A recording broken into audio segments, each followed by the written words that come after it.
Hey guys, welcome back. So Dave and I are here today. We want to talk a little bit about some of the stuff that's going on in the industry that we predict to happen at SHOT Show 2018. SHOT Show, if you're not familiar with it, is probably the biggest industry event of the year. It's held in Las Vegas, and it's at the Expo Center, the Sands Expo Center.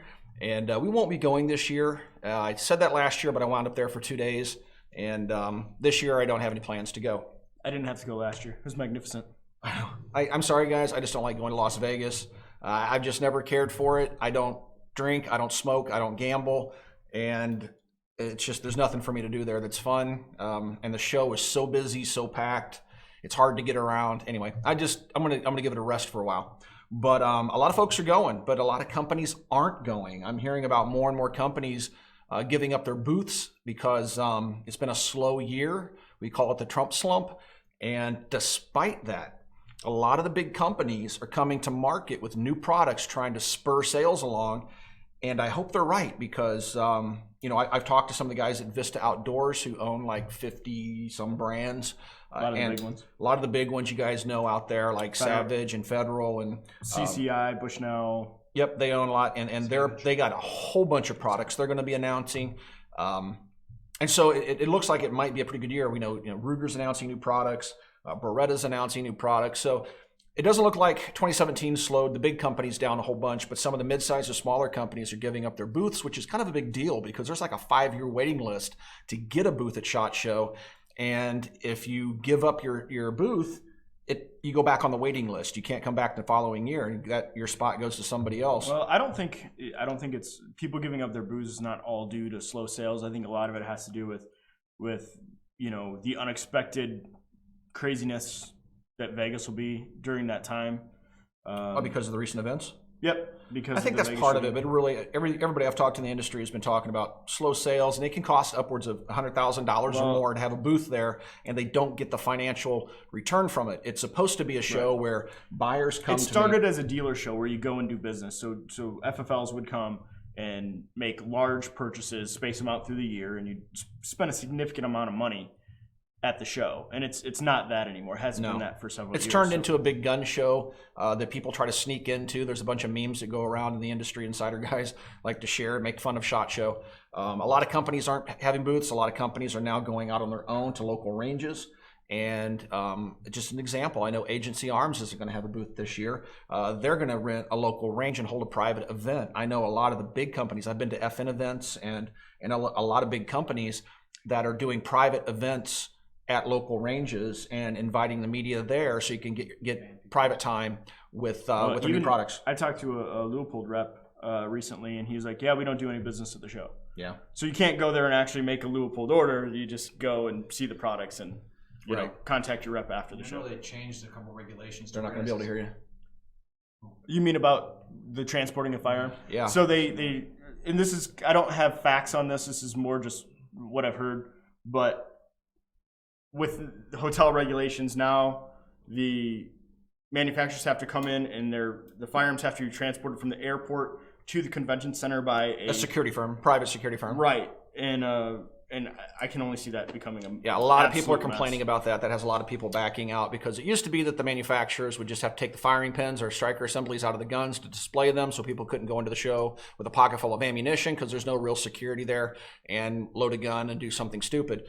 So all the guns are neutered. Well, they've gone a step further post the Vegas tragedy, and now they're having third parties move the guns in and out of the showroom floor because they don't trust the manufacturers to do that anymore, and that's going to make a lot of folks mad. And the big manufacturers, that's tens of thousands of dollars of guns that they just like hand over to somebody they don't know. They just don't want to mess with it because it's all union stuff. It's going to be more expensive because it's already an expensive show to go to. Probably the most expensive show, honestly. Looking at, I've worked behind the scenes organizing trade shows. That's Sam over there, by the way, guys, talking.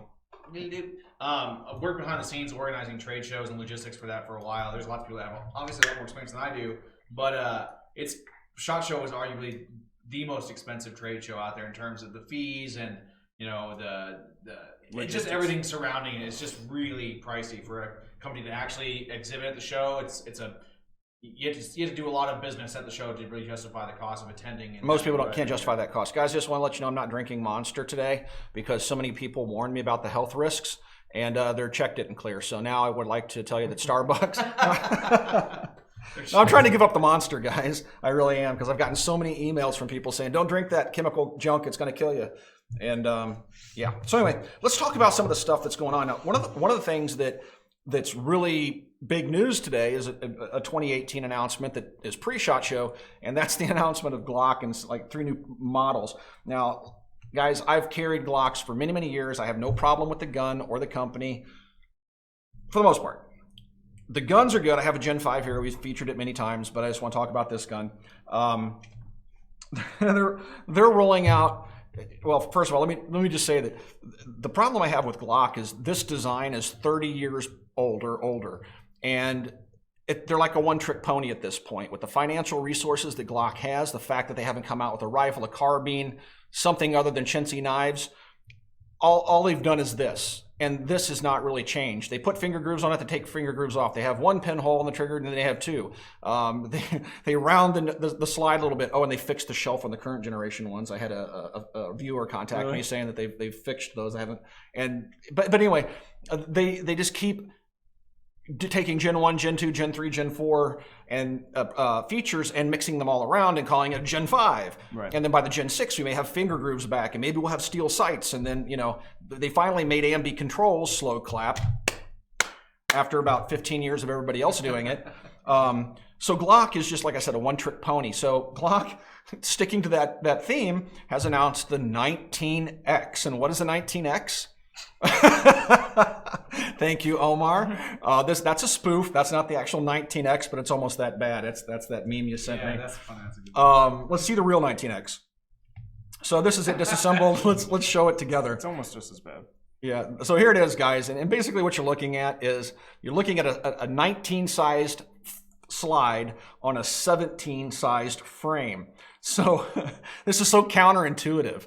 It's like the exact opposite of what you want in a fighting handgun. I mean, more rounds is a good thing, but you can put more rounds into your handgun without extending the grip. You can do what I've done for many years in the Glock 19. You carry the 15-round magazine in the gun, and your 2 spare magazines are 17-round mags, right, or 19-round mags with the +2 floor plates.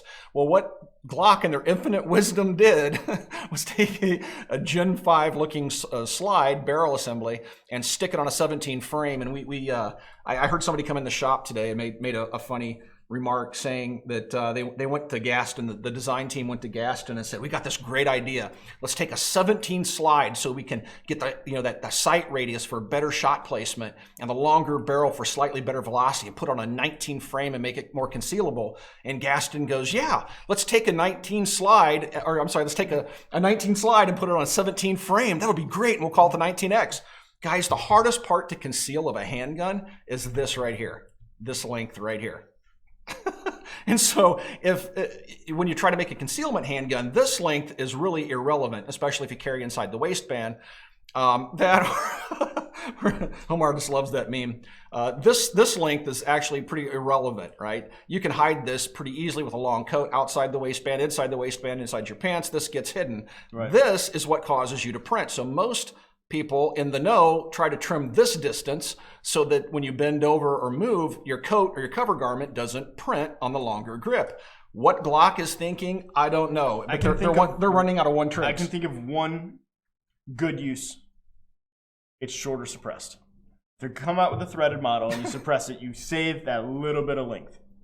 We should be able to put 19 threaded barrels in. The question is, take a look at the picture that we have up on the screen right now. Right. You see the lanyard loop. So a lot of people are saying maybe this is the gun that was submitted to the MHS program trials. I don't know. But it's kind of weird it would feature a lanyard loop, right? That's definitely a military feature. You'll also notice that the gun does not have the magazine flare on it, and you'll notice how the grip frame comes down in front of the magazine, protecting it from impacts. Again, that's kind of a military feature. And so they've gotten rid of the flared magazine well so you can properly strip your magazines out, and they've done away with the horseshoe cut, which is a travesty. That's probably one of the worst design features of the Gen 5. So they've done away with it. But remember we were talking about the Gen 4 Glock that had the steel sights and the front slide serrations? That's where they should have stopped. It's like for one moment there, the design team or Gaston had a moment of clarity. Amazing shining beacon of clarity. They make the right gun. Don't market it whatsoever. It's kind of an obscure thing most people probably never seen. and they bring things like this to market instead. It's like, Glock, you're drunk, go home. You need to, Gaston, you need to retire. And this is why I don't get, This is why I don't get T&E guns from Glock. So I can't do pre-release videos, is because Glock doesn't like having criticisms. Okay, I'm sorry. What were the other two Glock launches? I got so tied up with the 19X After the I couldn't stop laughing. They launched 3 guns. What were the other They two? did. Let's see if we can find Such did a video on They them. released the 19X, the 34 Gen 5 MOS, and the 26 Gen 5. Okay. So That's more Gen pretty 5 stuff. uneventful. Again, one-trick ponies. Okay, great, Glock. Slow clap. You did absolutely nothing yet again. All right. I kind of think the 19X is cool. Sorry. I like that it's flat, dark Earth, but I am not going to buy a 19-sized frame or a slide on a 17-sized frame. That's just absolutely stupid. This has been done by another manufacturer that we can't name. We make fun of them. They deserve it. The XDM came out in this configuration With the many grip years zone, ago, and that was an even bigger grip. They need to start. And I thought it was dumb then. This is the slide zone. This is the grip zone, and this is the sight zone. Omar, put that meme back up. Actually, that Springfield did the XDM. While we're talking about them, do you want to roll into the next one? Yeah, let's go right into that one. So do you have a picture of that one, Omar? yeah, let's see the 911, guys. I want to show you a picture of something. What does this look like to you? Does that look strangely similar to a SIG product called the P238? Yeah, that's because Springfield Armory, in their desperation to grab market share, or a Colt Mustang.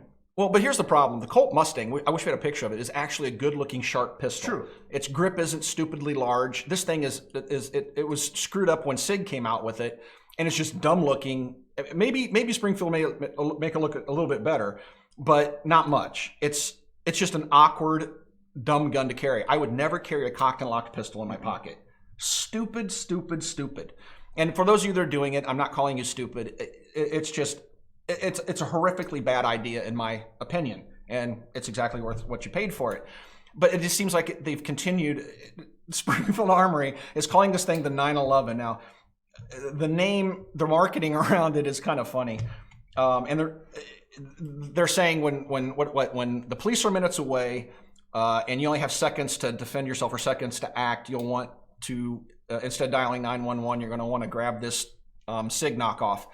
And so, but that also happens to be the model name of a Porsche, and I can see a lawsuit there somewhere. And Porsche has a well-established history with that name, and I don't think that they're gonna go quietly. They're not gonna like that one, right? Well, I would calling it the 911. I think they're calling it the 911. They're calling it 911, but it's 911. I mean, the numbers are still the same.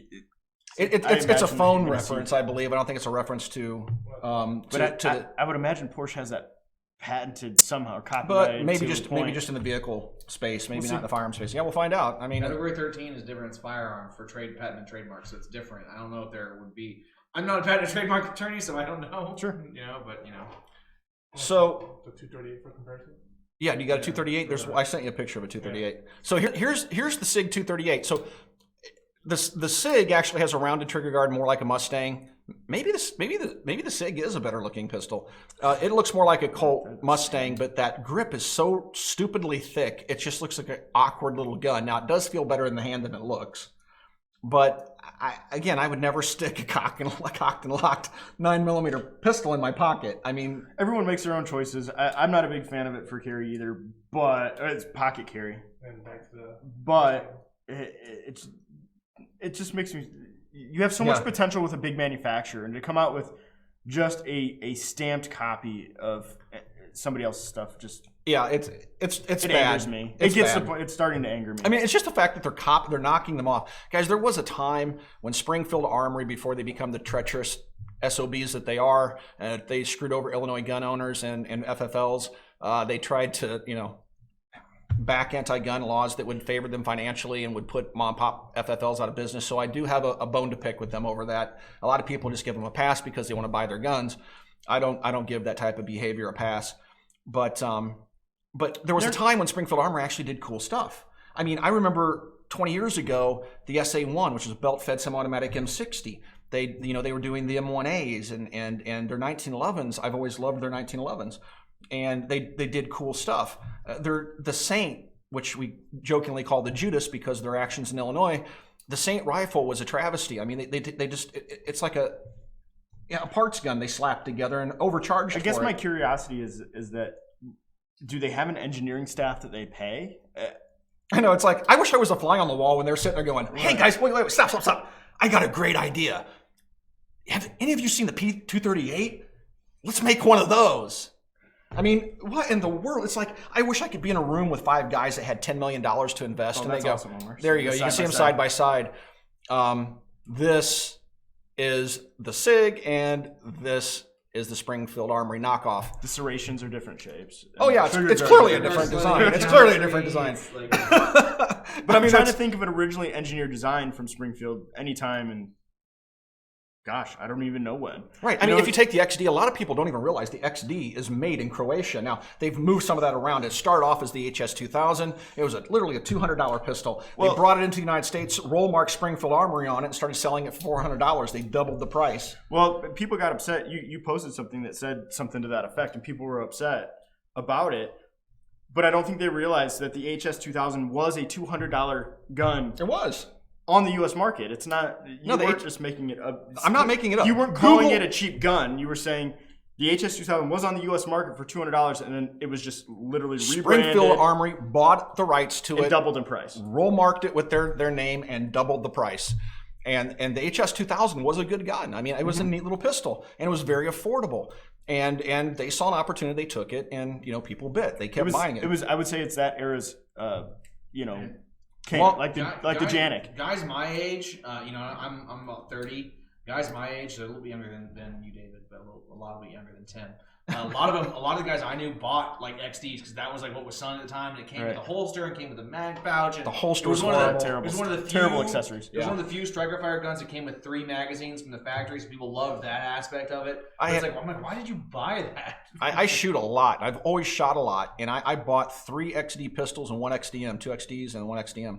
And every single one of them I traded off because they were not reliable. I had all sorts of malfunctions with them. They're not high round count guns. I know a lot of you out there are saying, oh, I own them. I've put 10 million rounds through mine. It's never had a hiccup. I had 3 of them, and they did not meet my standards for quality. Well, for reliability, let's put it that way, which is a quality issue. I have no problem. I've not had any personal issues with the XDs. I don't like them. Anyway, and that's long before I had a problem with their actions in Illinois. All right, so what else do we have here? So one of the other things, I don't want to try to get out of order here. We will see, I think we're going to see a lot more 10 millimeters.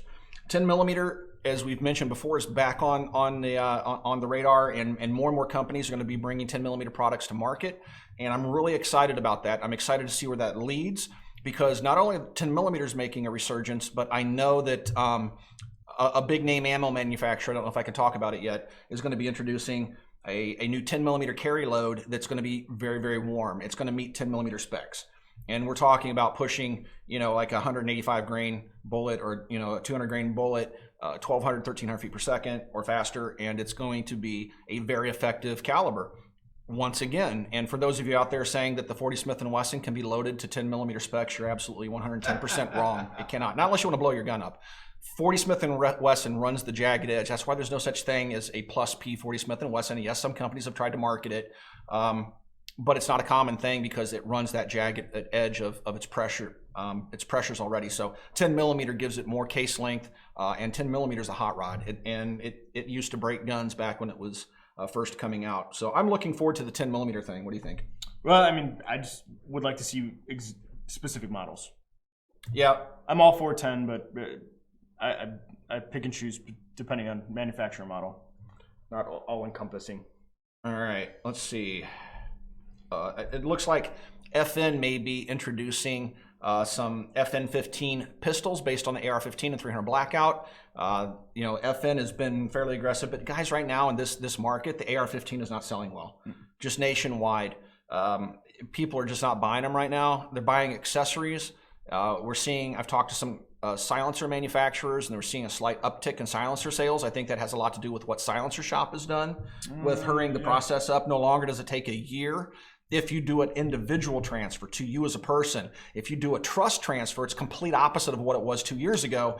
Now, a trust will take you a year to get something back, but an individual transfer under the silencer shop system, actually we're seeing transfers coming back between 4 months, 6 months. Now we have the guys that have had established trusts and bought suppressors in that trust making the decision to apply as individuals and then pay another $200 later to put it in the trust. I actually consider that. Is that $200 worth it for 8 months? Getting it 8 months earlier. Right.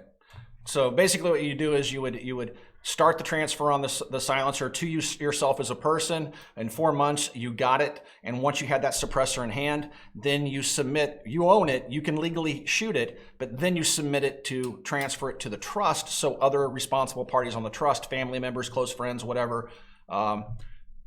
Then you commit to doing that, and then it'll take you a year and another $200 before it actually makes it into the trust. But while you're waiting for that to happen, you have your can.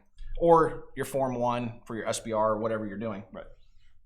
So that's kind of cool, but I don't think FN's going to see a whole lot about. You think it's going to see a lot of traction, those FN-15 pistols? They'll sell a few of them. They're good rifles. So the pistol versions, the pistols are in the AR realm. The pistols are the hottest piece of that. So yeah, go ahead and get it. Braces are popular. I figured it's a year late. Yeah. They should have had pistols out a year ago because they would have maybe gained a little bit more sales out of it. But 300 Blackout, how's that doing in terms of sales? Yeah, it's doing all right. In the pistols especially. The shorter barrels in the 300, guys that are buying suppressors, they're popular. What do you guys think of the 300 Blackout? Are you guys rolling into the 300 Blackout game? Are you guys looking more to 6.5 Grindel? Are you interested in the new 224 Valkyrie? It fills a niche that none of those other cartridges are filling right now. Yeah, it's really truly useful as a suppressed cartridge. The supersonic loadings I see no use for, except you can use them for hunting and stuff at fairly close range. But really, it's intended for CQB and suppression. The role that excels at is suppression. Yeah, that's it. Okay, let's move on. So Ruger's announcing some new products. We've already seen some of those show up. So you guys by now may have seen the 9mm carbine. That's awesome. It's basically a Ruger 1022 takedown model scaled up. So it's a 9mm takedown model, and it has a threaded barrel. And I'm anxious to get my hands on one of those. Reminds Marlin. I knew what you're going to do, man. I'm sorry. I totally snaked it from me. Go ahead. I didn't finish it. I just said the company name. What's the name of it? Takedown Marlin Camp 9. Camp Carbine. Well, did they make a takedown? They made it in different calibers. But they made it. But it was. I'm saying it's a takedown version of the camp. Okay, yeah. So Marlin many years ago did a Camp Carbine in different calibers, but we didn't talk about that too, and you stole it from me. I'm upset about you. I should have done that. I should. Go ahead. No. It's the Marlin are awesome guns. They have a lot of collector value now. I'm curious if the collector value of the camps will go down now that you have almost a very similar gun out there. A better gun, in my opinion. Polymer stock, lightweight, weather resistant, threaded barrel, and takedown capability. Yep, I like it. Cool. And coming from Ruger, it's going to work. They need to make a Charger version of it. We were talking about that. A Charger version of that using our brace adapter. Yeah, there we go. Ooh, man, all day. Yep, please. So Ruger's also going to roll out, looks like maybe, and some of this is speculation, guys. This is just stuff that we've been picking up, the buzz. The Ruger EC9 S. It's basically an affordable variant of the LC9 pistol, and it's going to come to market under $300. Now, we were kind of wondering. I have here the new Security 9 pistol from Ruger, and I just got my hands on this. They're starting to show up on dealer shelves. They were announced over the holidays. So they were announced right at the turn of the new year. So I'm going to count it as a 2018 thing. This little handgun is basically an LCP upsized. It has an internal hammer. It's not a striker assembly in there. It has an internal hammer, has 15 rounds in the magazine. It's very affordable. I'm guessing you're looking at about $299 to $350. They're saying MSRP of $399, but $379 MSRP.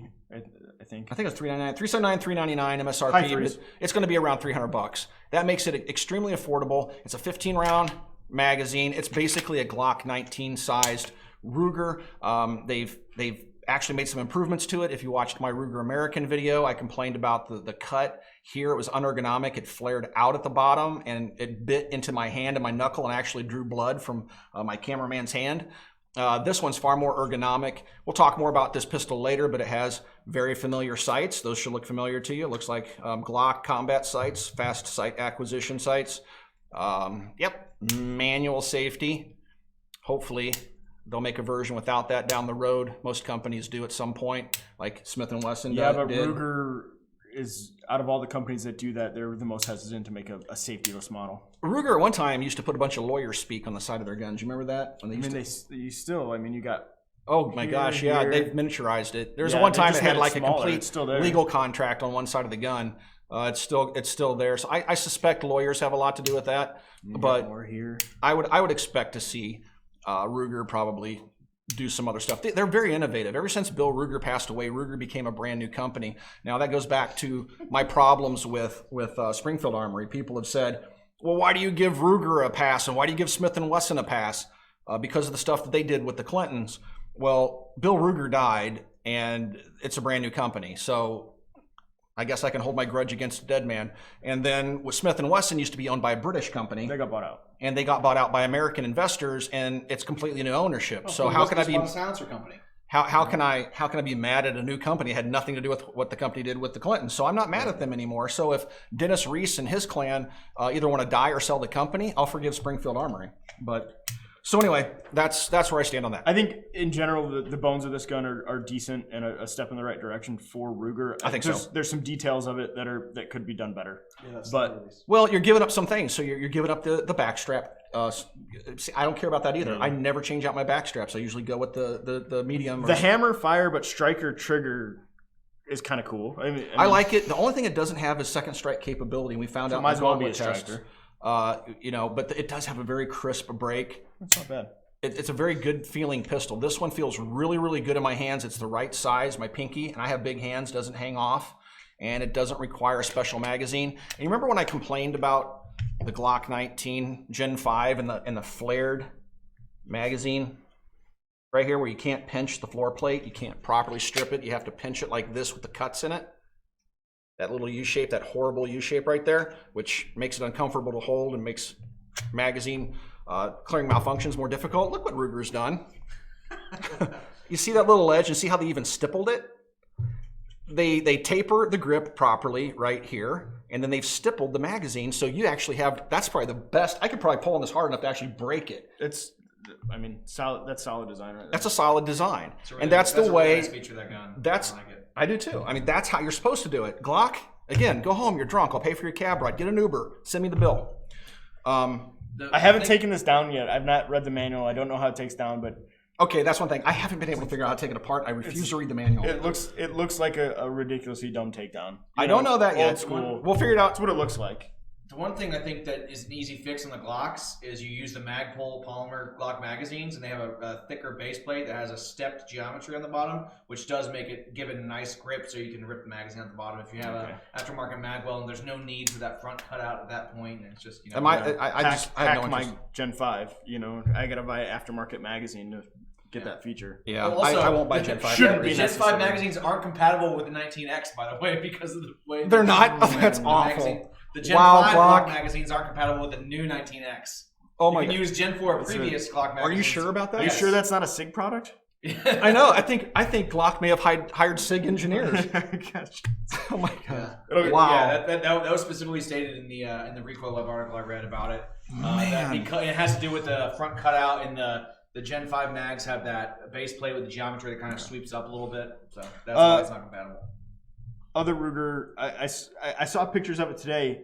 The Ruger Precision Rimfire. See, I didn't know about that one. That one sounds cool. Yeah. So it's a miniature version of the Ruger Precision rifle. Oh, my It looks kids like are the going to same- want one of It looks those. like the same size frame with like a Is it? Rimfire thing dropped into it. Kind of. I'm not sure. Okay, if that is, that makes That'd it be kind of a big lot and less awkward. desirable. Yeah, if it's big and heavy like the RPR in a Rimfire, that's I think Maybe not. I the wanna idea see was it. to make a less A practice. expensive or more affordable, whatever term you want to use, like precision rifle trainer for Right. for folks that Well, are into that actually makes competitive sense. Style, So if you're a PRS shooter and you use your Ruger Precision and you don't want a miniaturized kid version, it would be nice to have a full-size rifle that you can practice more affordably. a lot of the PRS guys I know that have 223 trainers. you know, 223 trainers. Some guys use 22 LR trainers. There's Yeah. a company I'm not Regardless, sure there's a exactly market what it for is, but 2020 They're doing a 700 size. It fits in a 700 footprint, but it's a rimfire action. I would love to see an actual miniature RPR. You know, for like a kid version. My kids would get a kick out of that. Yeah, so would mine. So, let's see what else we got here. So this brings us over to the Scorpion Evo. One of the things that the guys over at CZ are going to be doing with the Evo, they will be shipping it with a factory-installed SB tactical brace.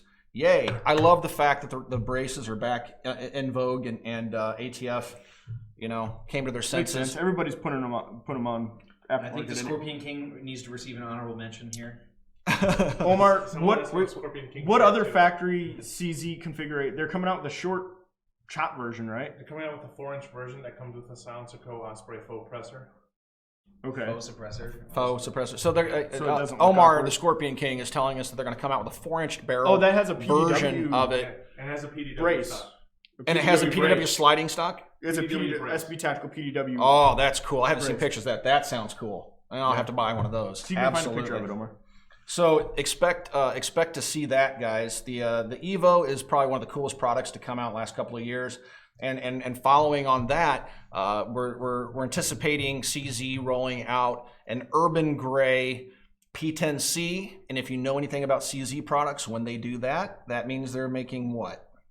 Suppressor ready. Suppressor ready handgun. It's going to have a threaded barrel on it and suppressor height sights, and I can't live without it. So All right. you'll see one on the channel. My big concern is when we'll see it. yeah, You know, I know it's tough. yeah, they show a picture of it. We've seen a picture of a suppressor ready P10C a long time ago. There's a picture of the P10T, I think they're calling it, which is a longer version, longer slide version, like a 17 or a 34 Okay, like a size large- type gun. Did I grab a picture of the P10C by chance? I am. didn't? Okay. If I had to guess, I'd say we're looking mid to late 2018 before we see those. Yeah. So Kimber's going to announce the Hero. Again, another. Oh, no. Yeah, guys, look. There's this thing called flag etiquette, and there's one thing I can't stand, and that's using the flag for marketing. If you go read flag etiquette, you can find it as Google flag etiquette. One of the worst things, and we've just so blown past that. People just don't care. You see, people having American flag beach towels and laying American flags out on tables at gun shows and putting guns on them. It's so offensive to people that actually care. They got a Hero version with an American flag on it, so they're trying to profit from the use of the American flag. Beyond and that, it's the same tasteless. old gun that Kimber's been making forever. It's just a different paint job. Yep. And my opinion, Kimber 1911s are subpar. They're low Right. quality. So, all right. The revolver. Oh, hey, yeah, they're going to do a K6S revolver. Great. That makes Yankee Marshall happy, but I don't know anybody think- else that wants one. Yeah, he's in the comments right now looking. So Is he? you know. Hey, The what do you only think? thing- the only- Yankee, you got to be excited about the K6S because, yeah. At least they gave the engineers a new project. Yeah. Something new. I mean, it's new for the revolver guys. They'll probably get a kick out of it if it doesn't break. I mean, Kimber's not exactly known for quality, so. But it has dovetailed sight in the rear, which is kind of cool. And then it has, and then the hammer is Smith's done concealed. that with Pro Series revolver. Well, Smith's kind of an Wow. industry leader anyway. Let's see here. Oh, we got an FN15 flat dark Earth model coming out. Hemlock. That's like Keylock. 15 different colors of FDE, kind of like the Scar. Slow clap there. Picture. Yeah, here it is. That's there it is. Oh gosh. I know, right? It's What's like P-lock? Is that just a P-lock. typo? That's maybe a POF style M-lock rail. I don't know. I think it's a typo. It says M-lock. It's a typo. Okay. All right, let's see what else we got here. We're back to our old friend Springfield Armory. They're going to introduce a 6.5 Creedmoor M14, it looks like. I've seen some videos of it. Great, they're following the steps of Fulton Armory, who did that a long time ago. What else do we have here? I saw the Lone Wolf frames. I think that was earlier. This one's special. Yeah, Lone Wolf is launching a new frame. Just a finger, doesn't have the finger grooves on it, which a lot of guys take off anyway. Don't they have a long slide version coming too? I don't know, but I'm a big fan of the Lone Wolf frames. Yeah, we use them for customization and stuff here at the shop. And so, See how long the dust cover is on that? no, that's normal. Well, I mean the short grip and the long slide. Oh, the long slide. Yeah. So Yeah. basically, Timberwolf is going to bring to market a short grip with a long slide, kind of the exact opposite of what Glock is doing. Yeah. And they give multi-slot rails, and yeah, it's good polymer for customization. Those are really big fan. Yeah. No, they're great if you want to build your own gun. They Let's seem to see. be lighter weight too. I don't know if that's true or not, but they sure seem like it. Let's see. So here's one of my favorites. I saw this one. There's this thing called a Seahorse. It's a P17 Seahorse waterproof holster. What? And I have look not at this seen thing. this yet. This is awesome. I have not seen this yet. What in the world are these people thinking? And this is for the that's wannabe. awesome. This is for the wannabe Navy SEAL operators. You guys can now go swimming in your swimming pool and keep your gun 100% dry. There are all those guys that are very, very serious about their carry. They never want to have a gun off body, so they always want to have it on them. Now they can go to the ocean and their swimming pool. And Do you know what this means? What? The gauntlet test is now obsolete. It's gauntlet proof. Gauntlet We'll proof. see. We'll take the worst performing handgun and we'll put it in the P7. It's now obsolete. You just might as well not do anything because everyone's just like, well, I'll just carry Just it. put it in a P17 Seahorse. I'll just get it in a Seahorse. It's cool. The buoyancy, it's got to have a big air bubble in there. So if you're trying to swim with it, your right thigh or your left thigh, depending if you're right-handed or left-handed, is going to like try to float to the surface. I mean, is there? Okay, they Look at this- They say something about halo jump in there. Oh, such as Atmospheric after a pressures. halo jump, yeah. So it can bleed off. Atmospheric changes without. Is that their main? Yeah, they're going to sell demographic? 10 Is like there- Delta Force, and then they're out of business. Okay, here's one of my favorite ones, and Dave did not like this one. This is what I was telling you about. I have mixed feelings about this. I don't. This is awesome, guys. We will be scaling the walls of Copper Custom on video because X Products. And I didn't bring out the whole thing because I want to put a lower on it. But this is the X Products can launcher, guys. This thing is absolutely a blast. This thing is hysterical. You take a 223 blank and you can put tennis balls in it and stuff and lob them and have all sorts of fun with it. Yes, I did put M203 sights on it. And so you can see that. And it does work. But this thing can also launch a grappling hook. The grappling hook's been on the market for quite a while, and now they're going to have a winch. That's what you're seeing over there next to the grappling hook. That winch can lift up to 500 pounds, so you can attach that to like a rappelling harness and actually go straight up a wall. You and a buddy, you could grab, you can like fireman carry somebody up to the top of a roof. 500 pounds. Like I'm going to kill myself with this. It should come with a scale if it's 500-pound rated. I am going to kill myself with this because I will have this and I will be scaling buildings around town and I'm going to get arrested. So, yeah, I mean, those are the mixed feelings. I mean, the inner child in me is like, this thing is awesome. I'm going to get it and play with it, right? And then have a 50-year-old male that just fell off a 3-story building. Okay, emergency services en route. I think it's like how long until someone purchases this thing, makes a YouTube video hurting themselves. 48 hours after shipment. Yeah. I know, right? It's like the guy with the lawnmower. They After put they ship tannerite the first behind unit, it. it's like 48 hours. The first unit that goes Iggy out. Marshall says, at least those of us that drink our own urine now have a Kel-Tec especially for us. Oh, dude, if I still drank, how fun would that be? That should come with a bottle of tequila. Eat the worm and then go outside and scale your house with it. Okay. X Products, guys, I love you guys. I hope you have really good insurance. Okay? Yeah. I want one. That thing is awesome. All right, so here's one I thought was funny. I didn't get a screenshot of it. It's called the Vism VISM SPD flip dot sight. So basically, you have a reflex sight with the screen that folds down like a Magpul backup sight, and you hit a button and it flips up the screen. So it's oh god. That ain't gonna break. That's cool, man. It's cool, but that'll never break. Oh, I do have one. It's on the screen. Thanks, Omar. There it is, guys. So there you can see the little lever there underneath the screen. You push that, and it will pop up. That's not flimsy at all. What? Yeah, that's I don't know, man. I'd break that just trying to mount it to my gun. So I have to say, back in the day, this is before copper existed. My family shop bought a closeout of Vism scopes.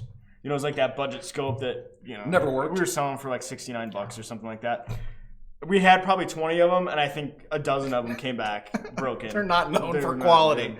And this is going to go, it's probably going to be as bad or worse than the Magpul plastic backup sights, which are prone to breaking. Okay, what else have we got here? This is kind of cool. So, as you guys know, the APX is out. We've talked pretty much a lot about it. I'm kind of indifferent to the handgun. I like the way it feels. It fits my handgun. I like the way it shoots. It shoots very, very well. They will be offering this, the APX, as a complete flat dark earth. I've done the frame conversion on mine. They're going to have the complete flat dark earth model. And it looks like people are expecting them to announce the 45 ACP version of it, which the gun is plenty big enough to handle. Yeah. And yeah, I will want one of those. There's the 45 ACP I see. picture. It says RDO, so that's the red dot. Yeah, so they are going to do a red dot. a red dot. Oh. Yeah, a red dot version of that. So, and they had mentioned to me a while ago. I couldn't talk about it. And I know Yankee, you were watching. I knew when you made your video because Beretta had told me. I just couldn't talk about it when you're talking about the little pin here on top of the slide. It's a trigger bar that Beretta has used since the M9 days. You can see it popping out right here by my index finger. So that would preclude you from mounting a red dot sight. Well, not anymore because that bar, that trigger safety isn't required. So Beretta has been working on that red dot sight platform for this for a while. So you will be able to put a red dot sight on your gun now, man. And it'll be available for Fly Dark Earth and 45 ACP. And I'm looking forward to both. I do want to try it with a red dot sight. I want to do more of that this year. And I definitely want to try that in 45 ACP. I did. This is a note, and I don't know if it's not a big product launch, but the PO7, which I'm a huge CZ PO7 fan. Yeah. I saw it pop up at the distributors back in OD Green again. Oh, cool. Yeah. Which I'm super excited about. Connor just picked up one of the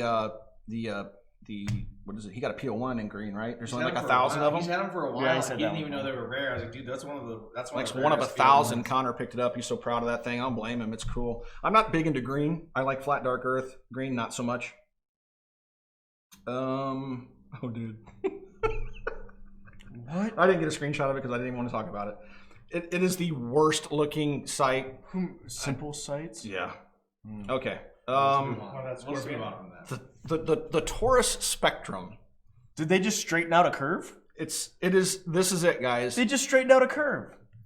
It's the curve, but straight. Taurus, get in the same Uber car as Glock. I'll pay like for the ride home. You're both drunk. All those curves that didn't sell, they just took a heat gun to it and just bent it around their knee back straight. No, this one actually has sights. This one has sights that are up above the line of the bore. Okay. It's guaranteed to only malfunction once per magazine, too, I hear. Oh, gosh. Yeah, wow. I mean, there you go. There's your next Buck Rogers pistol. How big is it? Oh, it's a 3.8. Oh, gosh. Yeah, 380. 380's back? No. What's with nobody? Because they have 9 millimeters the size of 380s now. Why in the world would you purposely go out and buy a 380? With the Shields and 43s of the world, and people are. I'm pretty sure the Spectrum too is in like a multitude of colors. Your purples, your sky blues, and whites. Oh yeah, I've seen pictures of it and just stupid like neon colors. And yeah, 380 because everybody has 9 millimeters the size of 380s now. That's another reason why to laugh at Springfield Armory, guys. You're drunk too. Go home. If you're going to copy the SIG, at least copy the 9 millimeter. We don't want another 380. That's a good point. But they have a compact TCP 380. So this is just a revamp of it, I'm guessing. I guess. I'm sure. Who knows? I'm sure. You want to see that compact CZ Scorpion they're coming out with? Yeah, you got it. Pull it up. Mm-hmm. I think we're just about through most of the stuff that we're anticipating. Is that an Osprey style? Oh, dude, that is sick. It's an Osprey fake suppressor with a PDW brace and a 4-inch barrel. Oh, and it's dude. got an HP Industries micro handguard. That's cool. That is sick. Previously, the popular cut was 5.33 inches, so this is an inch and 4 inches really short. The only thing I would change on that is really that short grip, guys. CZ, get rid of that grip. Burn it. It's not ergonomic. But other than that, that is awesome, awesome, awesome. All right, so I'm looking forward to that little guy. I love subcaliber carbines. I get a kick out of shooting them. The suppression on the 9 millimeters is just so much fun. You can pick up really, really affordable 147 grain ammunition. Places like Freedom, they offer remanufactured 147 if you want to save a bunch of money. So you can go out. The 9 millimeters are very good at suppression when you're using subsonics, and we've found that the 9 millimeter surpasses 45 ACP in suppression capabilities. We find that the 9 millimeters are much more quiet. So the little 9 millimeter carbines with suppressors, too much fun. So let's take some questions. We've been at this about 40 minutes. Okay. You have an update, or do you know anything about what's going on at Hill and Mac Gunworks, the STGNs? Yeah. So I saw an email go out from the guys at Hill and Mac. I haven't talked to them a whole bunch at length, but guys, they're going through here. How do you explain this? So how many times have you guys gotten excited about a new gun? Like, let's take the ARX 100, for example, when Beretta announced that like 3 years early. Every year, people were like, where's it at? Where's that? So the first year, everybody was excited. Then the excitement petered out the second year. By the third year, people just didn't care anymore. By the time it came to market, nobody wanted it. Well, not only that, but it gave time for other competitors to come in there. Right. They announced With things the too ARX early. specifically. That was, The STG 44 project, a lot of people think that maybe they're going out of business or that the project's dead. That's not true. It is moving forward. But guys, it takes a long time to bring a new gun to market. Even though you can find the blueprints, which Hill and Mac has, to the original STG 44s, keep in mind those guns were produced and designed during the Second World War. And they did everything by pen and on drafting tables, okay? And it was very time consuming to make those drawings. The blueprints don't always have all the specs for the materials, like what metal is used, how's it tempered, what's the hardness on it, what are the tolerances, and what are the tolerance stacking. So what size do the parts need to be to fit and work together. Not a lot of that information makes it just into the blueprints. Not only that, the thing was being developed during war. Their factories were being bombed every day. And so by the time they took the blueprints, they went to the shop floor and they started making the guns. There's a lot of changes that happen on the production floor that get made into handwritten notes, and the people producing those parts are working off those handwritten notes, and those notes never make it back into the drawings because there's no time to go back and update the drawings. There's no time, money, or anything else, so they don't update the drawings. So trying to reverse engineer a gun just from blueprints is not easy to do, and it's not all the information you need, and I think that's kind of what they ran into.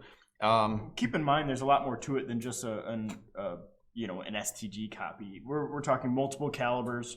Right. There's R&D into each caliber change, and it really, to be viable, it has to. Yeah. Because you have to have some affordable ammo options, caliber options for it, to make it a legit, anything but a very small section collector gun. Right. To have mass appeal, you have to have some affordable caliber options. So there's R&D that goes into every single one of those caliber changes.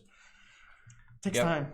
Yep, and I think that they're moving forward. I've seen test fire videos. They're functioning, but they're trying to perfect it. Like Dave said, they have multiple calibers. They don't want to fall into the ACR trap and other guns that come before it that promised all these calibers and never delivered on them. They were, they come out in 5.56, you never hear from them again. I mean, It's up to the third-party market if you have an ACR. I don't even know if Bushmaster still makes the darn thing, but it was touted as multi-caliber. My early Wyndham-made gun has multi-cal on the bolt carrier.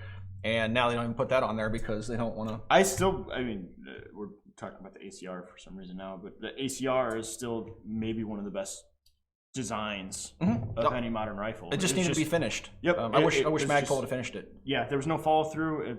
If there was follow through, you had the caliber kits, lightweight barrel options, which now just released in 5.56. You have those available now. Yeah, which is nice, totally changes the. I did a video a long time ago about the FN SCAR and the ACR. I stripped them all down, took the barrels out of each, and weighed the receivers and stocks and all the other parts, just taking the barrels out. And the ACR was muzzle heavy because of the barrel. If they would have just made it with a pencil weight barrel like the SCAR, it would have balanced like the SCAR and it wouldn't have been so stinking awkward. There's no reason to have that stepped M4 profile. There's just no reason I still think that the ACR is a better pure design than the SCAR. The SCAR was just executed way, way better. Yeah. Well, FN's much bigger, more. I mean, FN just does good things. Right.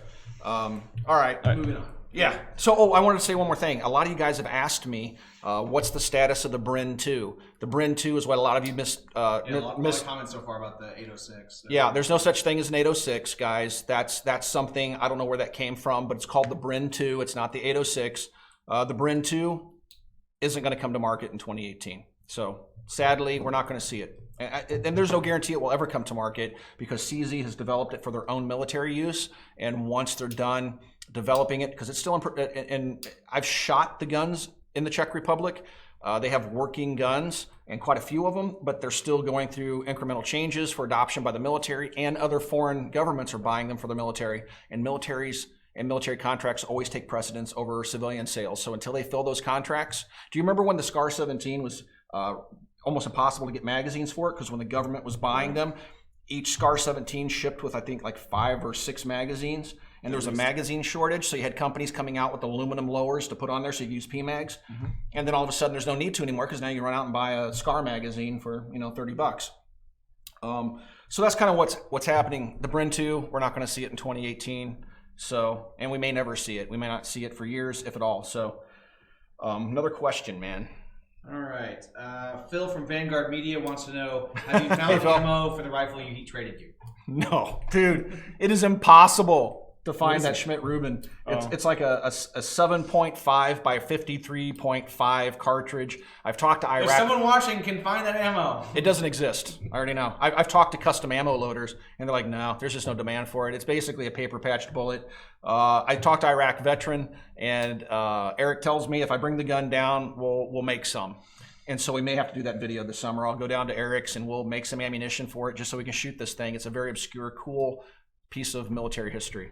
Hey, hope everything's going well. In case you guys don't know who Vanguard Media is, that's Phil, the cameraman, and he's the guy that goes on all these excursions overseas with me and does all that incredible editing. Okay. Okay. Where would you like shot held if it was to be moved? That's a good question. Dallas. Indianapolis.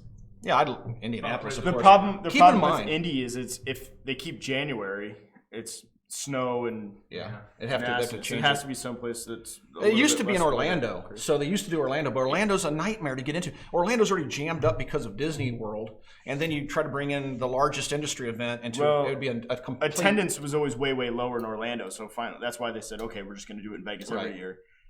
Now with everything going on, I think it is very viable to look at other locations. The NRA show's in Dallas this year, so that might be a telltale sign of how that goes logistically. If they can, They've been in Dallas It's before, been in though. Dallas before; they can handle it. Okay. Yeah. So, But Orlando does make sense. No, it doesn't. It's jammed up. They got to find another big Maybe exit. Atlanta. Nashville. Yeah, I don't know. dude, Nashville, Atlanta, the NRA maybe. show was just it was terrible. There's not enough. They don't have the facilities for Atlanta, all the people to show maybe. up. Atlanta has could the have an facilities.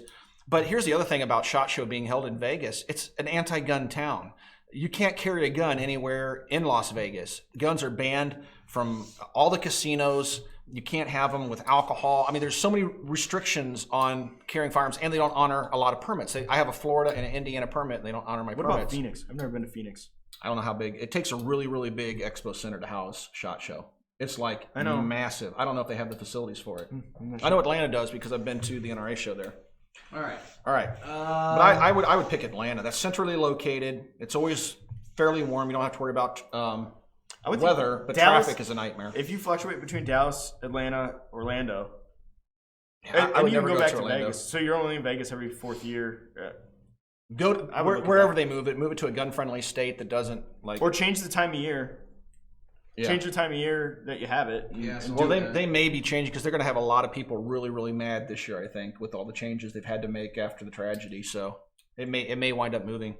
Okay. Anything new from Definitive Arms for 2018? I know you guys they're here in house, so you know. Yes. They have a lot of work ahead of them. The adjustable gas blocks are in production, not available yet, but in production.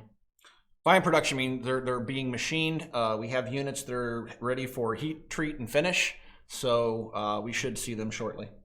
Yep. We have a lot of guns parts that are lined up, getting work done. We should see the first production model should be up in the next 10 days or so for sale. So the first production guns. It's coming. We promise. They're coming. Yeah, guys, we've had to do a lot of infrastructure building to accommodate the increased production that they want to do. So keep in mind, Definitive Arms, when they were in Florida, was a very, very small shop, the size of most people's garages, and that limited them in what they could do. Now they have much more space to sprawl out and actually have production lines, proper production lines set up, and be able to produce firearms in greater capacity and maintain their level of quality that they're known for. So it some of takes these- time to do that. It Like gets the gas STG blocks, 44. like the gas blocks and stuff, we've actually pushed back some projects because we were like, okay, that project would be better with the gas blocks, so let's wait for the gas blocks before we push those guns out. So we have models that we planned out that weren't going to come, we're just going to be standard kind of AK projects. Now we're like, well, let's hold those back till we have gas blocks to put on them, so the factory guns will have the adjustable gas block. So we're juggling around, but we're right on the edge of stuff getting put up for sale. Yep. And real close. Watch the Copper Custom website, and I will make a video on the Military Arms channel when we have stuff up and ready to go. So What have you heard on the Lithgow, Atrax, F90 Yeah. deal? I've been trying to stay in touch with those guys. They we placed our order, so they actually are taking orders now. We should see them in 2018. They wanted a commitment to guns, so we committed to making a purchase. So we should see them. Copper will be getting them as well, other dealers. And as soon as I get my hands on one, you'll know because I'll have a video of it. I'm very excited about it. I've always liked the Steyerog. For those of you that are offended by the American pronunciation of acronyms, just sorry, it's an AUG, but I call it an AUG. Do you say radar or RADAR? Same thing. So yeah, hopefully we'll see them this year. It looks like it's going to happen. So hopefully it has the accuracy of the Steyr, and it's definitely product improved. It's a much simpler system, and the full auto one I got to play with ran flawlessly, which I would expect. I mean, the Steyr is just a really, really good design. What the news about 100 Arms closing down? Someone asked about that. Oh, did they? Yeah. So I've known that for a long time. Yeah. So they're focusing more on the Pantheon Arms line, which is the accessory line. There seems to be confusion there between the association. So they brands. split, when they developed the Dolos, they did that under the 100 brand because they were a suppressor manufacturer. And they came out with this innovative accessory. We've carried the Dolos. If you don't know what the Dolos is, Google it. Where you've been. We've been carrying it for a few years now. It's a very successful product. But they wanted to go and develop more accessories, and they thought it prudent to split the suppressor and the accessory manufacturing. So the accessories are manufactured on the Pantheon, and they've decided with the success of that, they've decided to let 100 go because of slow suppressor sales. I mean, we're seeing that kind of industry-wide with the NFA. Okay, a lot of folks are asking about there's rumors going around about Tula ammo being banned because of an association with I'm not really sure what the news is, to be honest with you there. Can't confirm or deny, but anything coming out of Russia, don't expect to see it. Expect a ban on anything Russian-made that's firearms related. It's just the way it is. I mean, it's like with China, which is yeah. So I mean, we just recently, under the Trump administration, everybody thought Trump was going to save us from all these gun bans and laws and restrictions, and he's not. His State Department expanded the sanctions against Russia.